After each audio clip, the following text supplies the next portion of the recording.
everybody. He's Coach Norman Dale. She's Myrna. I'm Shooter. No, wait. I'm Jimmy. He's Everett. She's Ollie. This isn't basketball. It's still March Madness, but it's Vikings reporting through and 10 March Madness. How are you, Drewster? Woo! I'm doing great. How are you doing, Hoosier? I'm doing good. How you doing, Shooter? we're gonna run the picket fence, Ted. This is the last shot that we got. All right? We're gonna run the picket fence at them. We're gonna run the picket fence in and out. Doing all right. I'm doing great today, but that just may be the antidepressants talking. Who knows? We're getting rolling on to episode 55. Who do we got for 55? Scott Studwell. The only 55 that really matters, I think. Well, Jack Del Rio was pretty good. I think he wore 55, didn't he? All the youngsters out there going, what about Barr, you idiots? Oh, what about Anthony Barr? Yeah. Anthony Barr would have to get like 300 tackles till he's 94 to catch Scott Studwell. And not ever miss a game again. And Barr is incapable of doing that. No, the only 55 that matters in Vikings history, at least in my esteemed opinion, one that Mr. Scott Studwell, University of Illinois, and the best name for a linebacker in NFL history. Yeah, absolutely correct. Well, that guy was fun to watch, wasn't he? Dude was a beast, man. I don't think I ever saw him miss one tackle. You know, the thing about Studwell that gets me, and so many fans from so many teams say, this guy ought to be in the Hall of Fame. Right. And I think for Studwell, man, I think you can make a legitimate case. But I think the problem that hurts Scott Studwell is he played in an era with guys like Mike Singletary. I think Kevin Green was a linebacker for a while. They just played in an era where there were so many good linebackers. And unfortunately, for most of his career, the Vikings weren't really all that great. He was on some bad teams, Ted. He was, sadly. His rookie year, I think, was 76 or 77? Yeah, I think so. I think it was 77. Very last year or two of the Purple People Eaters. And then, I mean, he was on some good teams, but like if you look at from his career, it was mostly average to underachieving teams, unfortunately. I think I have all of his football cards in my collection. All of them, I think, except one has blood on the pants. He had blood in his pants in every football card. Absolutely awesome, dude. Love him. Great player. Great movie, Hoosiers. And this is a great Viking show. We're in the middle of March Madness, but you know what? We are in the middle of NFL March Madness, too. What a great movie. One of the top 2 or 3 sports movies of all time. When they're going to get rid of the coach, Jimmy comes down to the courthouse. Coach stays, I play. He goes, I go. I play. Coach stays. He goes, I go. And everybody shuts up. What a great movie. One of Gene Hackman's 450,000 movies. And one of his more memorable roles, too. Yes, very much so. Probably right up there, top 5 sports movies of all time, or is it lower than that? I think so. No, it's one of my top 5. Like, if you make a list of 10 sports movies, I'm putting Hoosiers on just about every list. It's just that good of a movie. For me, it's one of those movies where I come across it and I'm channel surfing and it's on, the TV station stops, and that's what I watch until the movie's over. What about they hit the winning shot? Dennis Hopper's jumping around on the bed.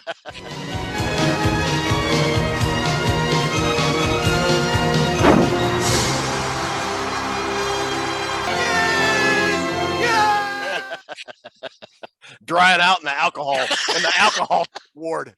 Did a great job in that movie as well. Yeah, he did. All right, Ruby doesn't even want me to acknowledge her existence tonight, so I won't. Toonces having a bad day. We got a great show tonight, Drewster. We got free agency hitting. We're going to talk tight ends tonight. We've got some Vikings news. Look at that, Jimmy K. That's right. One of the best tight ends in team history. Before we get going, though, a couple of quick announcements. So next Wednesday, the 16th, yes, just a few days from now, we're going to be live.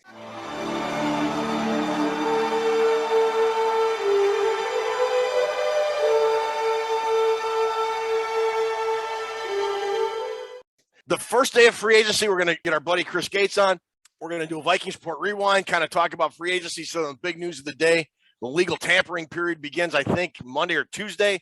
So there will be some players that have been signed. The first wave of free agency will be underway.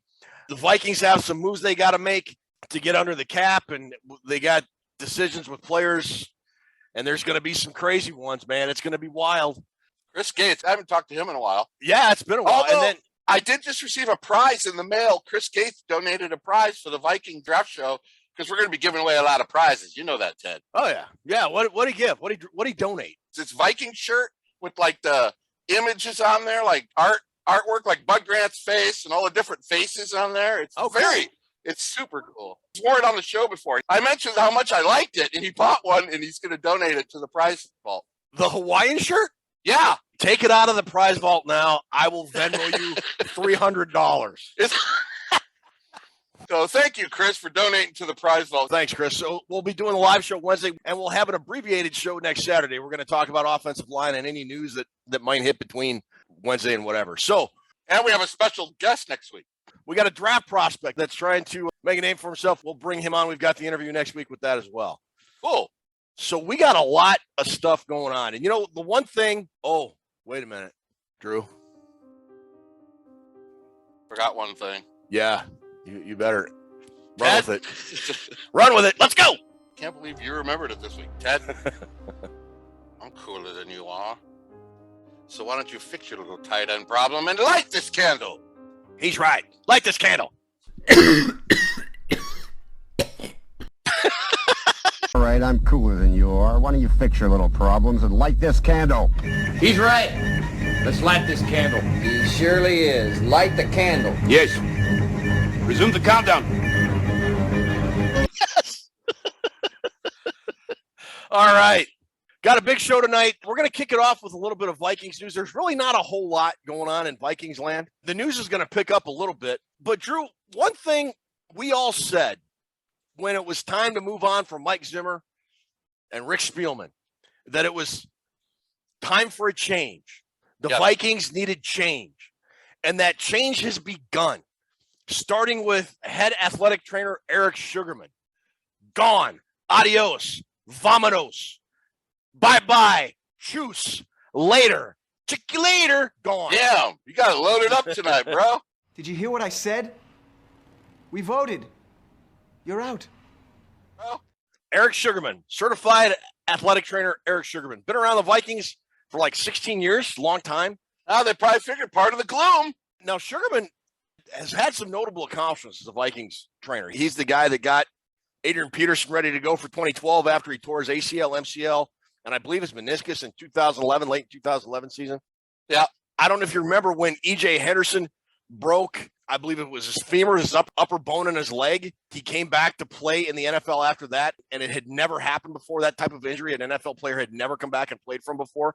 And they actually called him the rehab that Sugarman designed became known as the Henderson Protocols in athletic rehabilitation circles. Sounds like a movie, the Harrison Protocols. Yeah, but he kind of has run afoul of the Vikings and some of the players, apparently, because Ifedi Odenigbo, former Minnesota Vikings defensive lineman, tweeted this out. And then shortly thereafter, Ifedi Odenigbo deleted his entire Twitter account. Not the tweet, deleted his entire Twitter account. But before he deleted it, we got a screen capture. And this is what it said. It was my rookie year with the Vikings. I was put on the practice squad during the season, and I had a small injury and wanted to get treatment. So I asked the trainers to see me. Eric Sugarman tells me, I wish I got paid 6 figures to work 3 times a week, and then he proceeded to ignore me. This is one of many stories and encounters people had with him on a regular basis. Well, there we go. Well, I don't have a problem with moving on. Whether he was a good trainer or not, I don't really have a problem with it. Do you? That's part of the gloom right there. If you're gonna tell me there's more stories like that, I mean, that's what we don't want around here. No. It sounds like a Zimmer thing. Kwesi Adolfo-Mensah talked about this inclusive, collaborative environment. Very much sounds like Eric Sugarman did not foster that. People will complain, though. I know they'll complain. Oh, Vikings Twitter was, we all want change unless it's the guy we don't want to see leave. Then change stinks. You know, Ted, here it is, Ted. Everybody since October, all I've been hearing, you got a clean house. Zimmer, Spielman, get them out of here. Got to get them out of here. Get them out. They suck. Get the new guys in here. What do I hear today? I don't have much. I don't know. I don't know. I'm gonna wait and see. I'm gonna hold my breath. You can't win. Coach here says he's closing practice to outsiders. Well, you ever I'll handle this. No, I got this. Boys, this man's got a job to do. He wants you out of here. I best believe you better be on your way. You don't like it with Zimmer and Spielman. You don't like the new guys. Why even be a fan? If you were advocating to keep Mike Zimmer and Rick Spielman, then you have every right to complain today. If you wanted Zimmer and Spielman gone and you wanted change and you want a new direction and a new outlook for this organization, embrace it, because change is coming. And Sugarman is just the first salvo in a line of, oh my God, I can't believe they let that guy go. You just wait. When the Vikings start making their roster decisions to get under the salary cap and get ready for the new league year in about a week or so, some of the names that you're going to see leave the Minnesota Vikings are going to be names that you won't think in a million years could have happened. Everybody, every single person that you or I has ever known is dead. Names are going to be dropping like a Jimmy Chitwood mid-range jumper. They are, Ted. I'll make it. What about Jesus wants you on the court? What did he say, that one guy? Oh yeah. God called. He wants you on the court. Merle, I think. Jesus wants you to play basketball, bro, or whatever the quote was. Yeah. God wants you on the floor.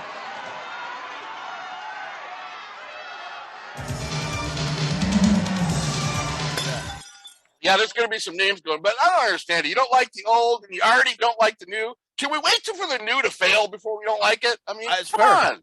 You can't embrace this new change and this new direction without expecting change and a new direction. My team's on the floor. What are you trying to do? I'm not trying to be a smart aleck or anything, but if the Vikings were ever going to turn over the roster, now is the perfect time to do it, because Kwesi Adolfo-Mensah and Kevin O'Connell have no loyalties and no ties to any of the players on this roster. No, because I'm kind of getting tired of standing. Out of here, right now. You're kicking me out? Yes, don't come back until you learn to keep your mouth shut and listen. Which is what they need at this point. Exactly. And one of the things a lot of fans, you and myself included, have complained about for 2 or 3 years now, if not longer, is how long the Vikings have held on to players they probably should not have held on to. And some of those players aren't going to be on the Minnesota Vikings in the next week or so.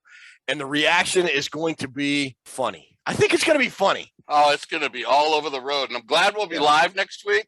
Yeah. Speaking of which, when we go live, we're going to try to take some calls that night, I think, too. So yes, we are. It's going to be a fun night all the way around. But I know a lot of people will have questions about that. But I'm just telling everybody, before you start throwing in the towel, let's at least use the towel. I mean, don't hate the album. The next album is coming out before you even listen to it. Let's listen to it and see what we got with the team. I'm excited. I don't know. So changes on the way for the Minnesota Vikings. Not a whole lot else going on right now. In the NFL, though, the NFL Combine, one of the big offseason events of the NFL calendar year, just finished, just wound up. There's people that love the Combine. They sit and watch it all. They watch guys lift weights, watch the guys do all their drills. I can't watch guys run phys ed class in shorts. That's just not me. I can't do it.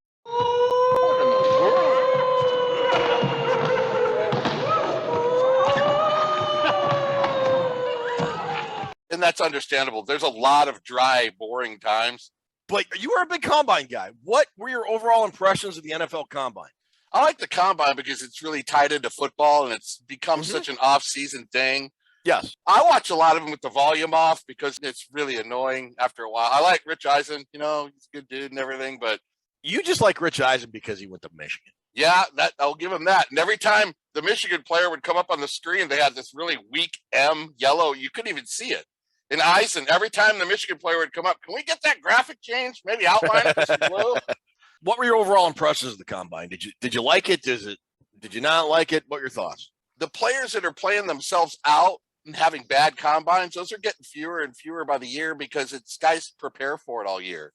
They used to just end the season. I'll go to the Combine in 2 months. I'm going to go party for 2 months and go to the Combine and run around some cones. At the end of the year, we have a big banquet at the Hilton. You load up, you party. Not like that anymore. There's guys right now that are getting ready for spring football for Ohio State and Michigan that know they're going to be going to the Combine. They're practicing all that cone and weird stuff. A lot of weird stuff. Like the 40 times. I only really look at the 40 times for the corners, the wideouts, and the running backs. I don't look at 40 times for guards and tackle. I don't. It doesn't matter to me. So there's not really anybody who did them any disservice. There's guys that did themselves a lot of help, help themselves a lot this weekend. Heading into the combine and even towards the end of the season while football was still going on, people were saying that the quarterback position really isn't strong this year for the draft. It's one of the weaker classes. People have said stuff like, well, Mitchell Trubisky would be the top quarterback this year, or maybe even Kellen Mond might be a first-round guy this year. After the combine, and guys like Desmond Ridder and Kenny Pickett and Malik Willis really had impressive combines from what I read. Do you think the quarterback position is as weak as perceived, or is it still got problems? I probably should have summed it up by saying this is a really speedy draft with a lot of depth. It's a good draft class. Very fast. Every position had fast guys. But in terms of the quarterback, like I said when we talked about the quarterbacks, there's no big name like last year. Where would Kenny Pickett be if he was coming in last year's draft with Mac Jones and all those guys? Yeah, I don't know. Where would he be? He's number one right now. That he wouldn't have been number one last year. That gives you a way to compare it. He's not going to be up there with all those guys. So it is a little bit weaker. There's no quarterbacks from this draft class that are going to come in and start right away. That's what I don't see. But there's certainly a couple guys that helped themselves. I think Desmond Ridder helped himself more than any quarterback that was at the combine. Help me. Help me, Rod. Help me. Help you. Help me. Help you. Oh, great accuracy. Great in the interviews. Total leader. Was poised at the interviews and on the field. Great touch, great accuracy, which is one of the questions I had about him. He did himself a solid. He might have moved up to the late into the first round with that performance. All the quarterbacks did well, but they didn't Malik Willis, we already know he has a gun, but they all need to develop in their own ways. So you're not seeing a guy that you're going, all right, September, I can't wait to watch him play. I don't think, like I said many times, I don't think there's a guy that's going to be starting week one. But you know what? On the other hand, much stronger tight end class, which we're going to talk about tonight. It's a much stronger interior defensive line class, and it's a much stronger interior offensive line class. So in the trenches, it's better than last year. Another strong corner group and another very strong wide receiver group. So all in all, there's more groups with this draft class that are better. Last year, we had some great corners and, of course, the quarterback group. Tight end group was terrible, I thought, last year. Interior offensive line, they didn't have anybody either. So there's more across the board. There's more talent at each position. Did somebody else stand out that really vaulted themselves maybe from, I don't want to say nowhere, but into the first or maybe second round that we didn't really see prior to the combine? Well, of course, who stole the show was the big cat, Jordan Davis, the interior defensive lineman from Georgia. Basically all the Georgia people. Yeah. Everybody on Georgia did good. I don't know what the deal is at that school, but they had 5 or 6 guys just shredding. But when Davis ran that 40 time, and I made a post about it saying I had to rewind it to watch it again, to put it in perspective, Jordan Davis ran a 4.78, 341 pounds. God. In 2014, wide receiver Jarvis Landry of LSU ran a 4.78, and he's 135 pounds less. What you talking about? What you talking about? What you talking about? What you talking about, Willis? And then he leaves the 40 and goes over and sets a long jump record. He was 10'3". Longest long jump by a player 330 pounds or heavier in the history of the event. Wow. Right after he did the 40. You talk about a guy that's helping himself in the draft. So he's an athletic dude is what you're telling me. He was great in the drills. A lot of guys that do these drills, when they turn the corners, they're slipping and sliding and falling around everywhere. The guy's super athletic. He stole the combine. Can we run the 40-yard dash in Jordan Davis? Look at this dude. There was another defensive end, Amari Barno, ran a 4.36. A defensive end, Ted. That's what I'm talking about. There were 8 wide receivers in this combine class that run a 4.39 or better. And 2 of them were the Ohio State guys. The 40-yard dash was almost broken. The record John Ross set, he set a record at 4.22. A corner ran a 4.23. Kalon Barnes ran a 4.23. Speed across the board, speed at every position. I would hate to be a tackle in the NFL with this group coming in. The edge guys are nuts, man. Is there anybody, you said nobody really hurt themselves. Is there anybody that did, though, that was maybe not hurt themselves, but didn't impress as much as you thought, like going into it? You know how guys hurt themselves this year? Not by their performance being out there, not doing it. Like Matt Corral, the Ole Miss quarterback. He wasn't involved in any of the drills. You can't really say that hurt him, but when Ritter and Willis and Howell and all these other guys shred, they move by you. But you think if he shows out at his pro day, it'll matter? Yeah, but you know what? Pro day still doesn't have the oomph that the combine does. I mean, it doesn't get nearly enough the reputation that the combine has doing your pro day. But I mean, there's going to be a bunch of scouts there watching Matt Corral. Yeah, and they'll probably compare the numbers to what these other guys did. But if you're not doing something and other guys are shredding, they're moving by you regardless. I agree. I think you do hurt yourself in some regard. There was so many great athletes. I like this draft class. Is there one guy, doesn't matter the position, regardless of what you think the Vikings need or don't need, but is there one player that you watched the combine and you thought to yourself, man, I really want that guy in the Minnesota Vikings? You know what? You know who's a not miss corner? Our player is Sauce Gardner. Yeah. Smooth and fluent in all the drills. He's one of those guys that goes through the drills and he could be like reading a book while he's catching. You know, he's effortless. He's awesome. Sauce Gardner is a solid pick. Well, you think he'll be there at 12 when the Vikings go on the clock? I think he'll be there. I think okay. So. All right. He didn't do one thing bad. All the measurables, all the drills. The guy gave up 122 yards in yardage last year, Ted. 13 games. Not one game. 13 games, 122 yards he allowed. That's impressive. Ted the fan is kind of done with the Vikings drafting cornerbacks in the first round, though.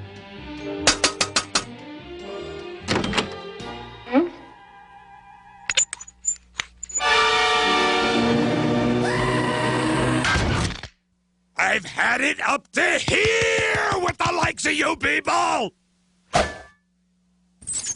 I know it's a huge need, and the Vikings really don't have a lot of guys back there right now, and it kind of depends on what happens with guys like Patrick Peterson and Mackenzie Alexander. But, dude, I'm so done with the Vikings getting cornerbacks in the first round.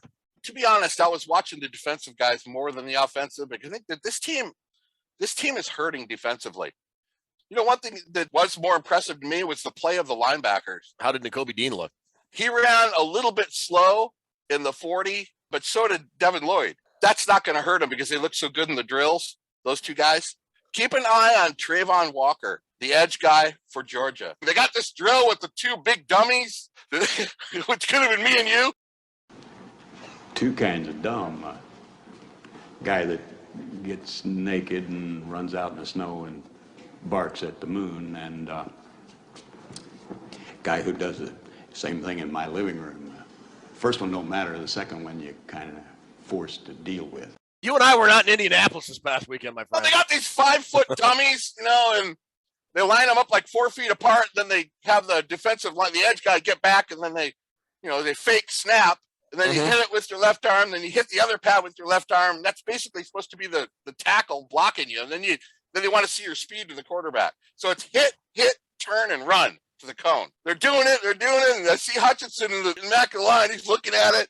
He gets up there and they snap the ball. He knocks over the dummy, runs over the other dummy, which is supposed to go around. Thought he was going to kill him.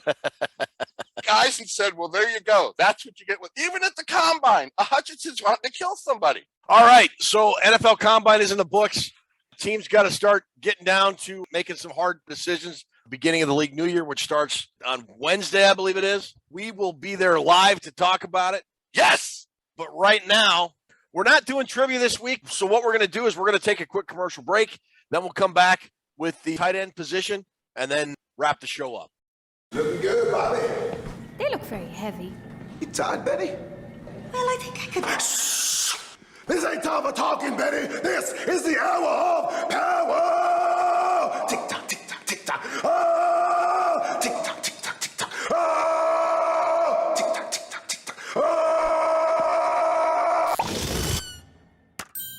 We're not big scary, Jim. We're energy fitness clubs, and we're, well, normal.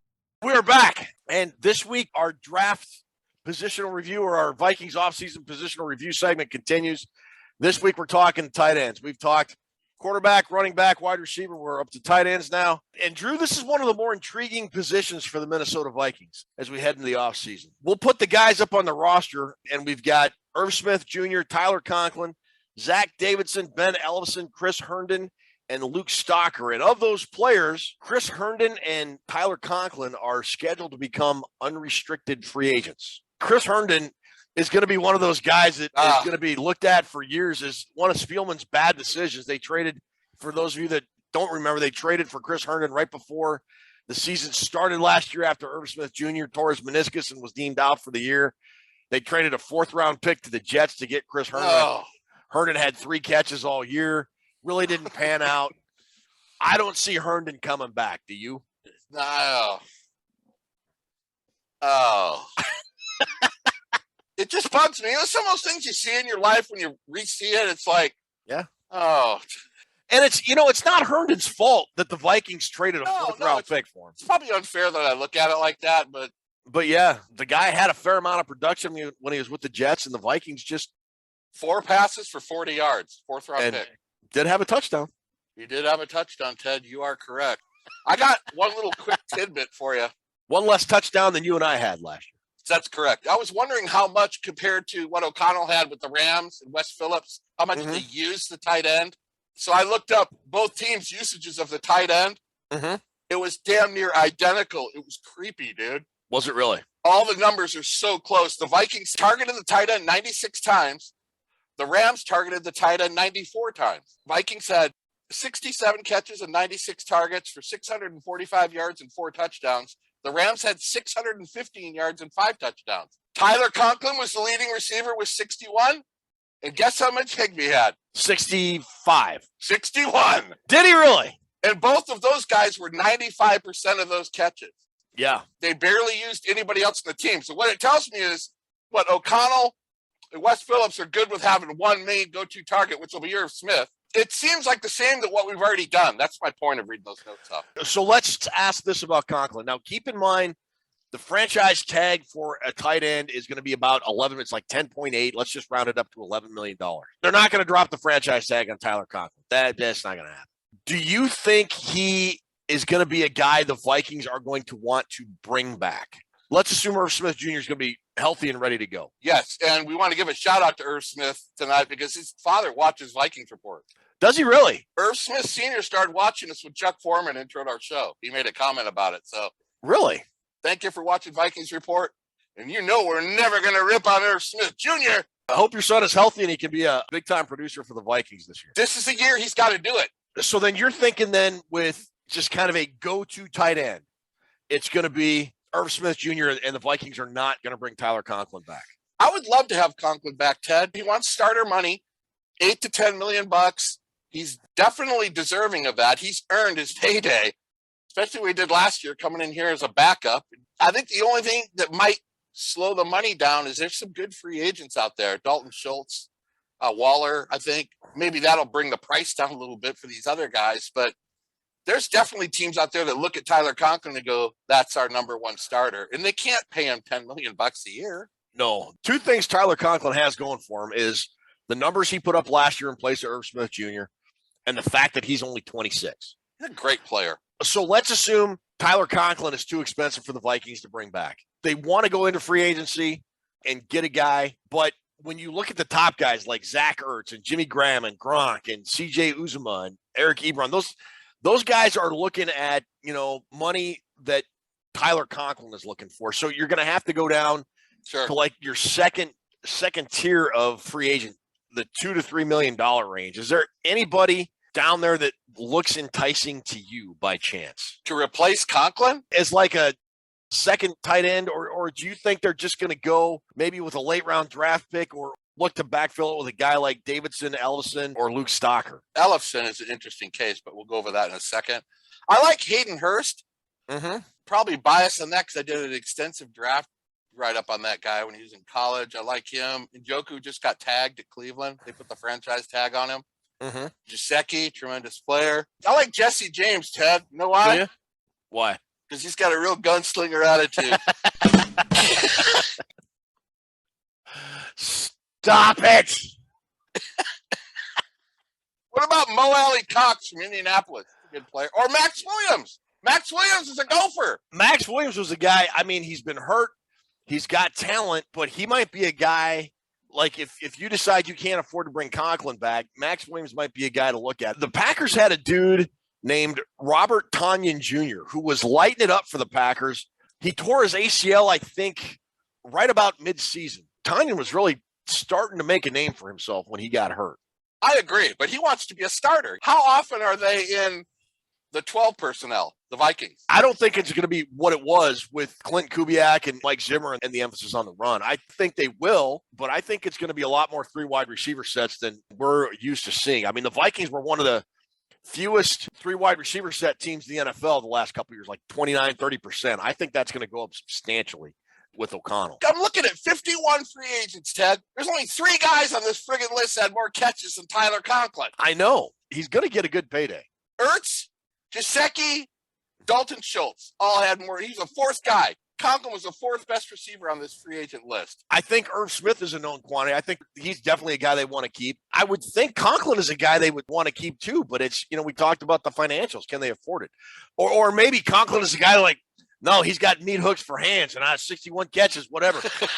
We want him to be more of a vertical threat, like maybe Irv Smith could be, or I don't know. You give me a player off your free agent list that's not looking to be a starter that can come in here and take over the place of Conklin. Kyle Rudolph. What? Come on, Toonces. Come on. I'm kidding. But like when Kyle Rudolph got released a while back, so many Vikings fans on social media, bring him home, bring him home. I'm so done. I am so done with old 30-something ex-Vikings coming back to Minnesota. I'm so done with that dance. Kevin O'Connell is not going to sign Kyle Rudolph. He's just not. He's not going to sign Kyle Rudolph. That's just it. But you got to tell people, if Kyle Rudolph never played here, would you want him? No, not now. No, they wouldn't. That Ellefson guy, that guy has a lot of potential, though. He got good size, 6'3", 254. So we're not thinking free agency unless it's like a real minor move. Because if you go free agency, you might as well stick with Conklin because he's literally one of the 2 or 3 best free agent tight ends available. The only thing that the hardship there is the financial thing. He deserves to get paid. He deserves $8 million a year, and I don't think the Vikings are going to want to spend $8 to $10 million on a backup tight end unless they're going to have him on the field in the 12 personnel all the time. But you got 2 guys you're developing right now, Ted. What do you do with Ellefson and Zach Davidson? I think they're going to let Conklin walk. Not that he's not a good player, but I think he's too expensive. How about Michael Pruitt? He was of old Viking draft. We need to bring him back home, Ted. Remember? Bring him home. Bring it on home. Maybe they'll draft a guy they already think is better already than Ellefson and Zach Davidson. Well, speaking of drafts, let's go to your draft class, Drew. Sure, how about we do that? The draft class for the tight ends, which is a very, very good group. A lot better than last year. Last year was very, very limited. Let's look at who you got. We always start out by looking at last year. Last year, there was 11 tight ends taken in the NFL draft in 2021. 1 in the first round, the great unicorn Kyle Pitts. Oh, that's right. Overall, the greatest football player ever to get drafted. Already better than Tony Gonzalez. There was 1 in the first, 1 in the second. Our buddy, who's that Krautkuchen Flyermuth, was taken in the second round, and then 3 in the third round. So there was 5 taken in the first 3 rounds. That left 5 taken in the first 97 selections, which left the other 6 to be drafted in rounds 4 to 7, which included Zach Davidson from Central Missouri, who the Vikings took in the 5th round, number 168 overall. Yeah. There were no tight ends taken in the 6th or 7th round last year. Wow. First time in 17 years. Really? Yes. Wow. Thought it'd be a little tasty tidbit. But that's where we stand from last year. I like this group. It doesn't have any Kyle Pitts or Fryermuth. It doesn't have any guys coming right out of the gate that are going to wow you, but it's very versatile. There's a lot of versatile players in here. I got one cat that's going to blow your mind. I'm kind of disappointed that Kyle Pitts didn't take the Falcons to win a Super Bowl last year because, when you're a unicorn, you should be able to do stuff like that.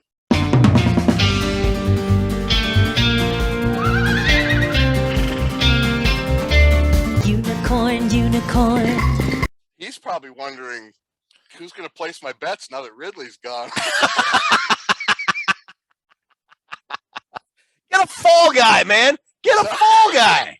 Let's get into this tight end board. Let's jump right into the first one we're looking at here, Trey McBride. McBride will be the first tight end taken. Really enjoyed watching his film. It's not often that a team runs their offense through a tight end. Very rare. Colorado State did that. How about these numbers? This tight end, 90 catches, 1,121 yards. Just last year? Yes. Jeez. That Trey McBride, they ran the whole offense through him. He was like the star of their team. Very, very good player, very experienced receiver, played 40 games, Colorado State. This was one of the smoothest guys at the combine. Crisp routes, no hitches, no stumbling, catches everything. He's going to be a solid receiver at the next level. Best tight end, I think, in this class, and I think that's by far. Now, curiously, you don't have any of these guys labeled as a first-round guy. I do not think there's a tight end going to be taken in the first round, Ted. Even with McBride's combine performance, you don't think that's good enough to get him into the first round? No, because I think a mix of positional needs by other teams and then the amazing amount of talent in the first round. At other positions. Yeah, there's so many good players. I don't think anybody's going to want to step up and take a tight end. Okay. I really like Trey McBride. Not really much wrong with his game that I saw. All these guys need to work on their blocking. So I don't want to say it for every player. Mm-hmm. The inline blocking, you don't get a lot of footage on it because most of the footage I find is them receiving the ball. So you don't get to really break down how good of a blocker they are on the line or anything. But, most of the scouting reports say decent blocker. He's got a 72% block rate on Draft Buzz. But Trey McBride is one of those guys, you dropped him, you're going to be able to work with him. He's going to end up being a starting tight end. He's really good. Okay. We got for number 2. You got Jalen Weidermeier. 6'5", 255, and I think he ran a 4.71. Here's a tidbit on Texas A&M. Texas A&M has had just 11 tight ends taken in the history of the draft. Really? That's crazy. They've never had a first-round tight end taken in the draft. Last one was Martellus Bennett. Remember him? I do, yeah. He doesn't have the hands of McBride, Ted, but he's more of a chunk tight end guy, more of a Vernon Davis type guy. McBride isn't much on the long speed. This is the guy you want for the long speed. Great route runner. 40 catches, 515 yards, and 4 touchdowns with Texas A&M. Just very athletic. And a guy that can catch 50-yard bombs. So that always stands out on my board. So let me put this bug in your ear. Jalen Weidermeier, Texas A&M. Kellen Mond, Texas A&M. Yeah. Jared Johnson, Vikings quarterback coach, Texas A&M. Gig 'em! Gig 'em! That's a good connection, Ted. I'm picking up what you're putting down. Just throw that out there. I don't think it means anything, but I think it's interesting that there's a Texas A&M connection there. Isaiah Likely. Here we go, Ted. Coastal Carolina. My first question to you is, Isaiah Likely's a very good player, by the way. Coastal Carolina. I didn't know the nickname, so I had to look. Do you know what their nickname is? The Chanticleers. Oh. Bam. Bam, bam, bam, bam, bam, bam. Pronounced Chanticleers. Chanticleers. Okay. Because I asked somebody and I got yelled at online. I still got it right. It's a rooster, Ted. Yeah, it is. Now, I imagine he's going to be the first one to practice every week. And he's never mind.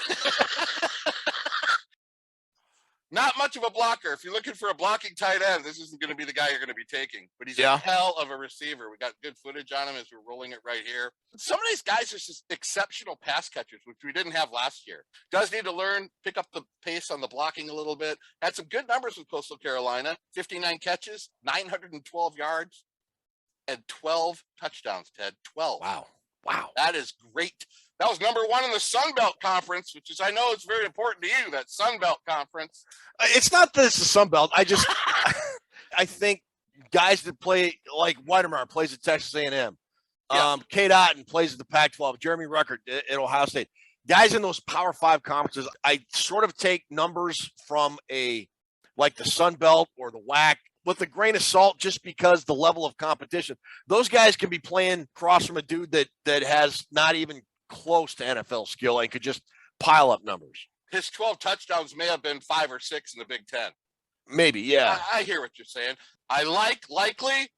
The best thing about him is he's one of those deceptively fast guys that knows how to get open. He's like sneaky quick to getting open. And I think a lot of people look at him and don't really look at, I'm not really worried about this guy, but he has a real good knack for that. And I like that with players. Tight ends and receivers who somehow can find the soft spot in the zone and catch passes. Somebody's going to be happy getting Likely. He's a good player. Next, Cade Otten, your boy from Washington, 6'5", 250. First thing, before we get started on Cade Otten, we got to put up his picture. Look at that, Ted.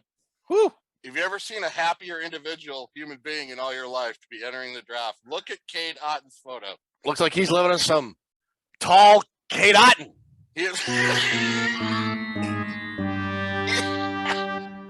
Only 28 catches for 250 yards and 1 touchdown. but he's also another guy that's sneaky quick and has good change of direction and gets open. He's your old school, big prototype, old tight ends like Gronk, like the bigger guy. He just looks like a tight end. A lot of these guys are starting to look like wide receiver / tight ends. He's your old school dude. He's really solid in the blocking game and the receiving game. Kind of a nasty disposition, kind of mean to people. Plays after the whistle, gets some penalties now and then, but I don't mind that. I like guys that play with a little bit of intensity. Really good run blocker, very focused player. He's drawing a big interest from the Seahawks. The Seahawks are in love with him. He's a good receiver. I like Kate Otten.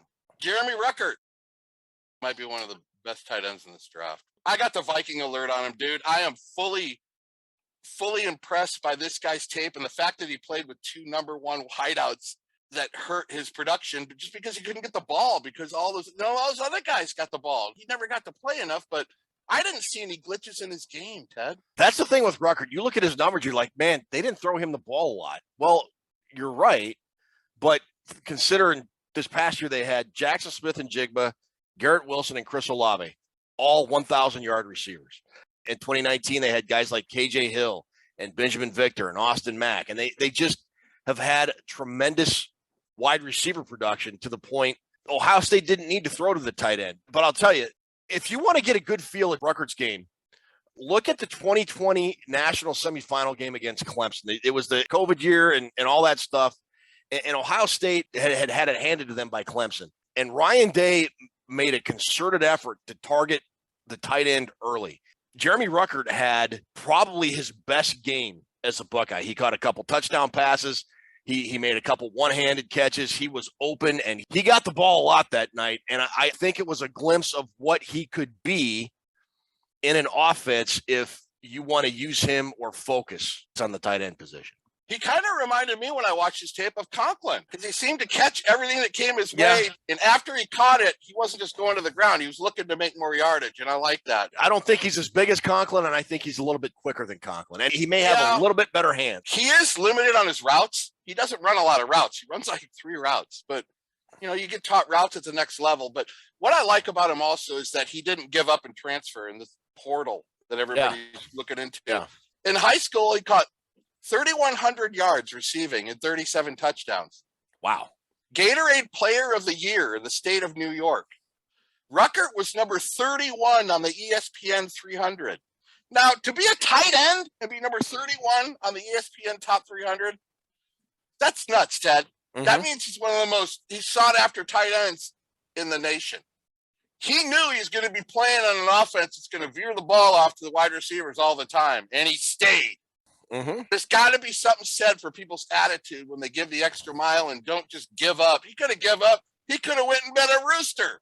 Yeah. He caught 100 touchdowns for Coastal Carolina. He could have been a Rooster, but he stayed, Ted. So who else you got on your list you want to talk about? One guy in here we got to take. Cole Turner's on the Viking alert from Nevada, 6'6", 246. I'm going to give you this guy. This guy's crazy, dude. Fastest time at the combine by far for a tight end. Chigoziem Okonkwo, number 9 on my list. 242, ran a 4.52. This guy's awesome, Ted. Look at these highlights we throw them up here. As you'll notice, the first 2 highlights that I've cut out on this reel aren't receiving highlights. They're him running the jet sweep at Maryland. And look at him with the ball in his hands. That guy is crazy good in the open field. That stood out to me, but he can also catch the ball. But I wanted to put a couple highlights of him running with the football. The fastest 40 time, like I said, at the combine. He had 52 catches, 447 yards, and 5 touchdowns for the Terrapins. One of the most intriguing guys I did research on. And I would like the Vikings to take a shot at Chigo. Do you think that, there's always a run on positions? Do you think for whatever reason, there's hardly ever a run on tight ends, early rounds. Do you foresee that with the tight end position, or do you think these guys are going to be around and there's going to be a good mid-round talent available for Minnesota if they choose to go in that direction? From 9 down to 15, I'd say Okonkwo is the best tight end of that group. Okay. So I don't know if he's going to make it to the 5th. If he does make it to the 5th, then the Vikings are really serious about not having Davidson or Ellefson and looking for somebody they really like. Remember, all these guys, like you said, these aren't O'Connell's guys, Mensa's guys. They might be looking to start new at a lot of different positions. Jelani Woods from Virginia, 44 catches, 598. He did the most bench reps at the combine last week.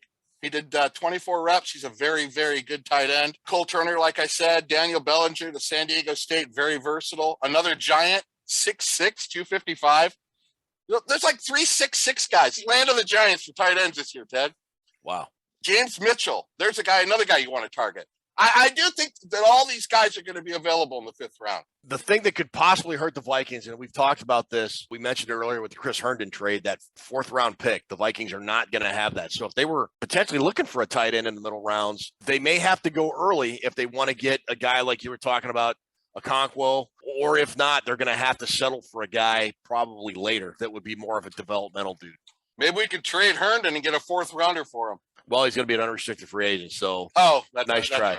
I think there will be a run on him, but I think there's going to be guys that are drafted in the 6th and 7th round that, last year there wasn't any tight ends taken in the last 2 rounds. That's going to change this year. Yeah. Oh, when you're talking about land of the Giants, that's not even the tallest guy on my top 15. Who's that? Austin Allen from Nebraska, Ted, 6'9", 255. I mean, come on. 6'9", 255, caught 38 passes for 602 yards. He's a matchup nightmare. There's guys with a lot higher ceiling in this year's draft class for tight ends than last year. There is.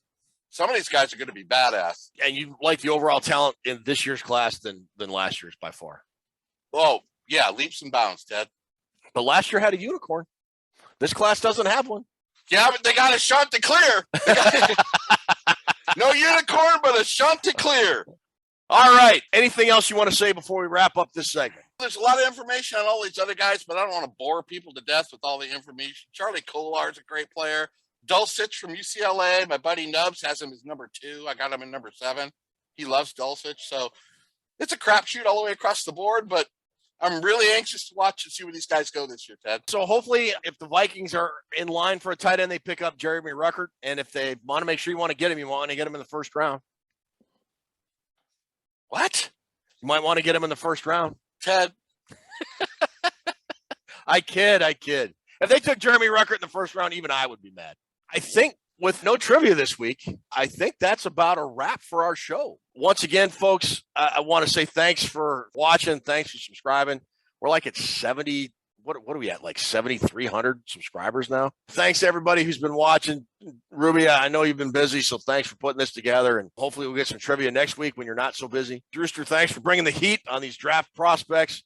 Don't forget, next week, we've got 2 shows. We've got our regular show that will air on Saturday. We got a really nice surprise. We're going to be interviewing an offensive line prospect, looking at the draft. We've also got our live show next Wednesday at the kickoff of free agency, and we'll recap all the Vikings news and moves that have been made up to that point. I got nothing else, Drewster. Why don't you take us home? Who's your favorite tight end? And since we're doing tight ends tonight, who's your favorite tight end in Viking history? I mean, most people are going to say Steve Jordan, but, man, I love Jim Kleinsasser.